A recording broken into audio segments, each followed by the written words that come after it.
Chaque année, les mêmes conseils reviennent. Créez votre entreprise en début d'année, préférez le mois de janvier, ne créez surtout pas votre entreprise en octobre, novembre, décembre.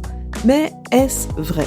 À l'heure actuelle, est-ce que ces conseils sont toujours valables malgré les différentes évolutions qu'il y a eu en matière d'administratif? La réponse n'est pas si évidente et vous pourriez bien changer d'avis sur la question après avoir écouté cet épisode de podcast. Bienvenue sur le podcast J'aime la paperasse, le podcast qui rend l'administratif de la micro-entreprise plus simple, plus clair, plus accessible.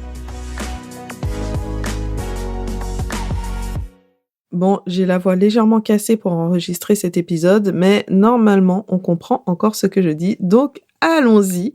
On va faire le point donc sur cette question, créer son entreprise en fin d'année, est-ce que c'est vraiment une mauvaise idée? Donc on va voir l'impact de la date de création au niveau administratif et au niveau financier, les vraies conséquences d'une création en fin d'année et puis la conclusion, donc est-ce qu'il faut attendre janvier pour créer son entreprise?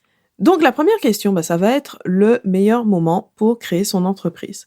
Pour rester dans les phrases clichés que vous allez entendre un peu partout, donc il n'y a pas de bon moment pour créer son entreprise. Ou encore mieux, ce fameux proverbe chinois, le meilleur moment pour planter un arbre était il y a 20 ans, le deuxième meilleur moment est maintenant. Bon, allez, voilà pour les clichés, maintenant on va parler sérieusement. Donc c'est vrai que le moment idéal, en général, n'existe pas et ce serait dommage de l'attendre indéfiniment. Parce que ce moment parfait, ce serait le moment où tous les feux sont au vert, où vous avez à la fois les ressources, la disponibilité, l'expérience, l'opportunité et que vous vous sentez absolument prêt. Enfin, vraiment, tout est merveilleux, tout est parfait. Bon, rien que de faire cette liste, ça peut mettre la pression. Donc, heureusement qu'on n'a pas besoin de toutes ces conditions idéales pour se lancer dans l'entrepreneuriat. J'aurais tendance à dire que d'une manière générale, il n'y a pas de moment vraiment parfait, mais qu'il y a quand même quelques mauvais moments. Je pense en particulier au cas où vous n'auriez pas la possibilité de consacrer du temps et une certaine énergie à votre projet, par exemple. Et là, je dirais que ce n'est pas encore le moment parce que c'est vous qui allez porter votre projet, qui allez lui donner vie. Et donc, dans cette phase de lancement, il est vraiment essentiel que ce projet vous anime vraiment parce que personne ne pourra porter votre projet entrepreneurial à votre place. Vous êtes la première personne impliquée à tous les niveaux. Donc ça, c'est vraiment pour la question très générale de la création d'entreprise. Rappelons que la création d'entreprise, c'est une notion beaucoup plus large que la démarche administrative d'immatriculation. Donc le moment où vous allez remplir la déclaration de début d'activité pour formaliser l'existence concrète de votre entreprise au niveau juridique et administratif. Par contre, si on considère donc l'aspect administratif, la date de création aura quand même des incidences et il est préférable de s'interroger sur cette question pour optimiser les conséquences pratiques donc qu'il peut y avoir et surtout les conséquences financières. Donc, on arrive à cette question donc de l'impact de la date de création qui va se retrouver à différents niveaux. Et dans certaines situations, vous pouvez gagner ou perdre beaucoup d'argent. Et on sait bien que l'aspect financier, c'est quand même un point qui nous intéresse et qui est essentiel dans la vie d'une entreprise. Donc cette date de création peut jouer sur les aides. Si on prend le cas de l'ACRE, par exemple, la réduction de cotisation sociale à laquelle vous pouvez avoir droit en début d'activité, ça va dépendre donc de votre situation au moment de la création de votre entreprise. Alors, c'est moins le cas quand on opte pour autre chose que la micro-entreprise, mais en micro-entreprise, il faut remplir un des critères pour pouvoir bénéficier de l'ACRE. Donc, par exemple, être demandeur d'emploi indemnisé. Donc, ce n'est pas le seul critère pour en bénéficier, mais il faut quand même cocher donc un point de cette liste. Un autre aspect sur lequel la date de création d'entreprise va jouer, ça va être les droits au chômage.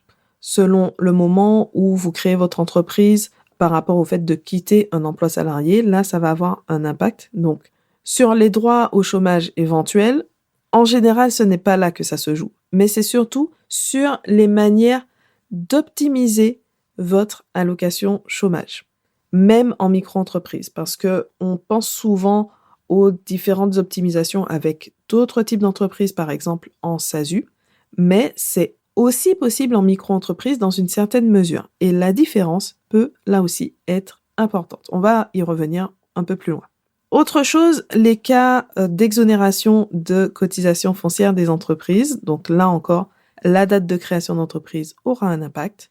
Ou bien, un autre argument qui est souvent évoqué, c'est celui des plafonds de chiffre d'affaires. Donc maintenant qu'on a posé le contexte, entrons un peu plus dans le vif du sujet. Donc pourquoi vouloir absolument créer son entreprise en début d'année? Donc on va reprendre les différents points qu'on a évoqués et aller un peu plus dans le détail, on va les décortiquer.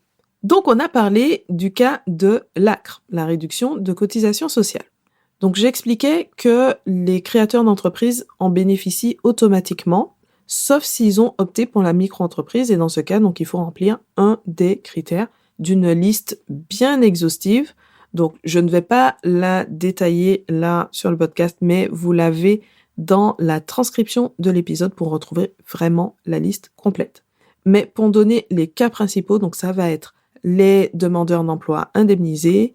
On va retrouver aussi les jeunes de moins de 26 ans ou moins de 30 ans avec une reconnaissance de handicap, mais aussi les bénéficiaires de différentes aides comme le RSA ou l'allocation de solidarité spécifique ou encore de la prépa. Donc, même si vous n'êtes pas dans le cas du chômeur indemnisé, ça vaut le coup de regarder quand même cette liste. On a aussi des cas de demandeurs d'emploi non indemnisés, mais avec des critères de durée d'inscription. Donc, regardez la liste détaillée.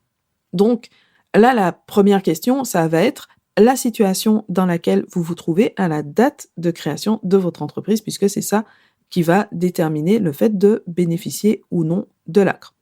Ensuite, une deuxième question va se poser toujours par rapport à l'ACRE, c'est la durée pendant laquelle vous allez profiter de l'aide. Cette aide est accordée pour une durée maximum de 4 trimestres civils. Donc, ça veut dire que si vous créez votre entreprise en octobre ou en décembre, donc on va dire octobre ou décembre 2023, l'ACRE s'arrêtera dans les deux cas à la fin du mois de septembre 2024. Donc, octobre-décembre, ça sera la même date de fin. Donc, potentiellement, vous avez perdu 2 mois d'aide. Mais là, sur ces 2 points, ce qui ressort, c'est que finalement, début ou fin d'année, ça n'a aucune importance.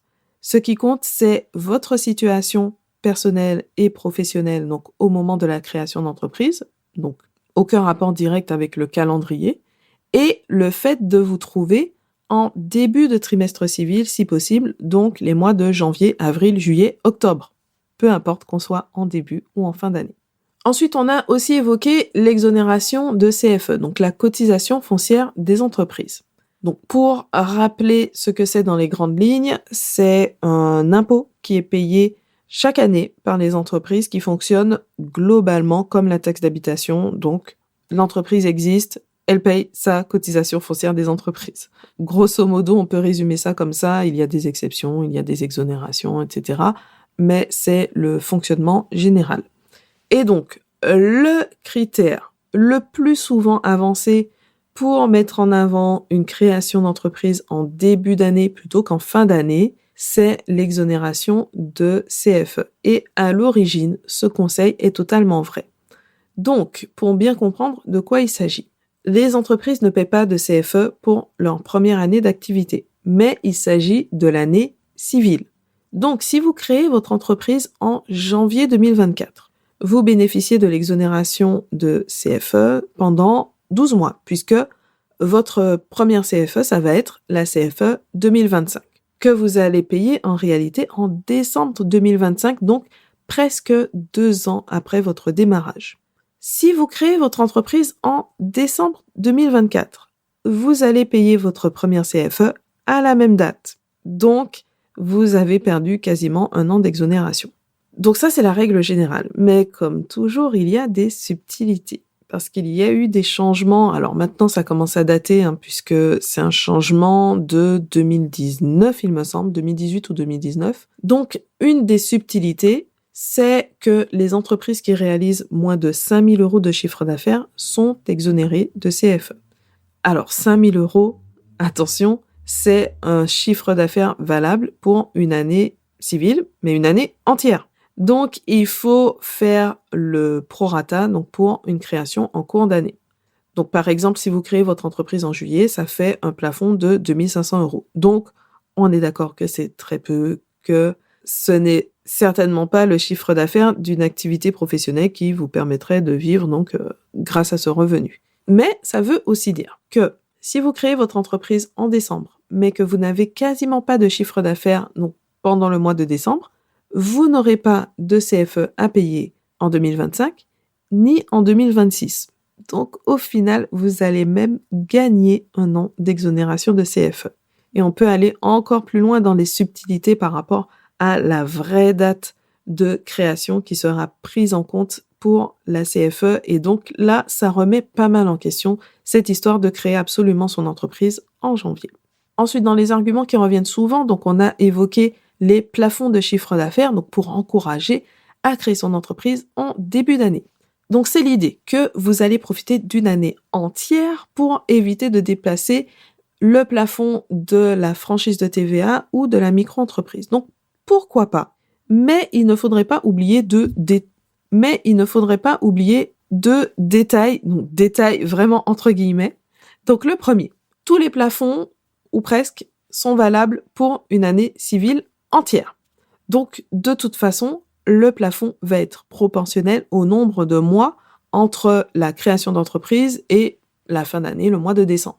Donc pour être vraiment gagnant, il faudrait anticiper la création d'entreprise en début d'année alors que vous réalisez un chiffre d'affaires plus tard, donc pour allonger artificiellement la durée qui va être prise en compte pour calculer le plafond. Donc en gros, profitez du plafond complet d'une année alors que votre vraie activité se déroule juste sur quelques mois. Donc, là, pourquoi pas, mais ça peut vous faire perdre sur d'autres plans, si vous bénéficiez, par exemple, de l'ACRE, d'autres aides.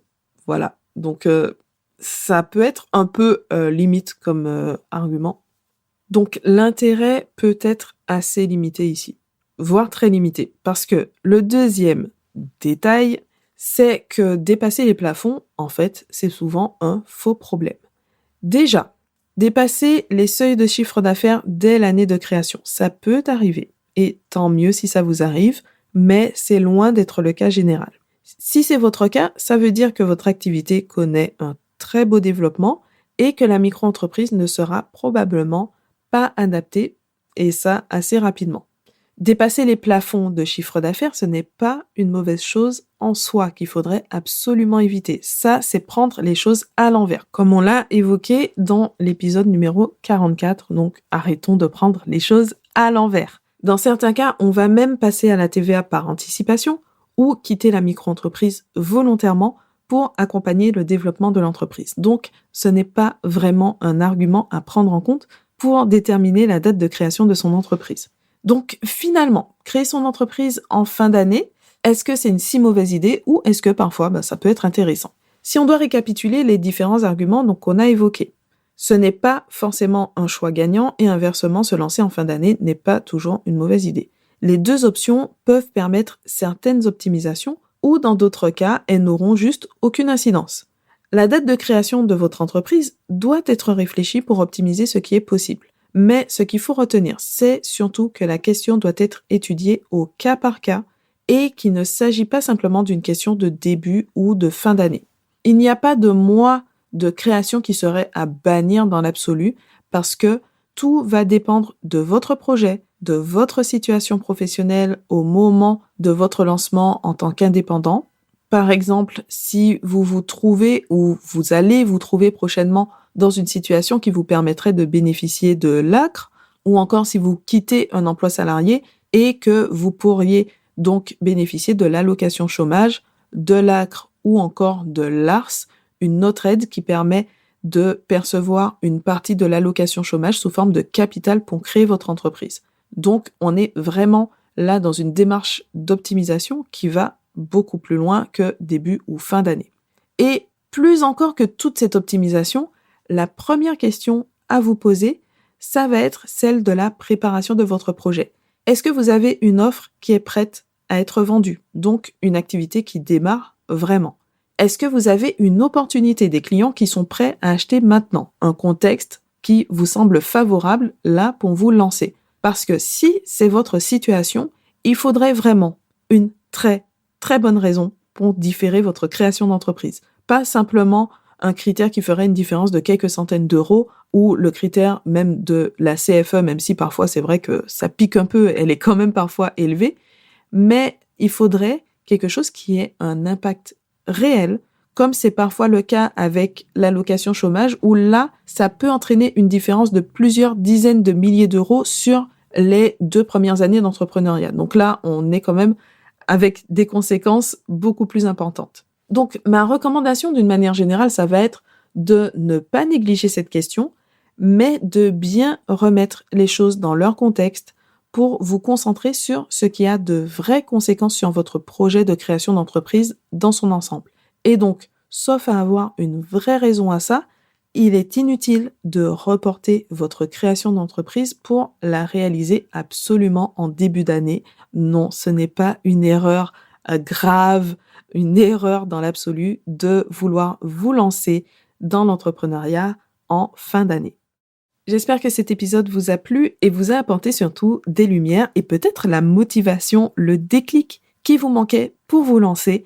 Pour aller plus loin, vous pouvez retrouver la formation Objectif Micro-entreprise qui vous aide justement à définir la date de création de votre entreprise et à voir toutes ses conséquences et puis derrière à maîtriser la gestion administrative de votre micro-entreprise au quotidien pour avoir l'esprit serein face à toutes les obligations administratives parce que c'est vrai que ça ne s'invente pas. En plus, vous pouvez vous inscrire grâce à votre CPF et comme ça, vous gardez vos euros que vous pourrez investir dans d'autres aspects de votre entreprise. Comme d'habitude, donc, vous retrouvez tous les liens utiles, les ressources à télécharger, le lien vers la formation, donc micro-entreprise. Vous avez tout dans la description de l'épisode ou directement sur j'aimelapaperasse.com. Je vous laisse donc regarder tout ça. Merci pour votre écoute et on se retrouve très bientôt dans un nouvel épisode.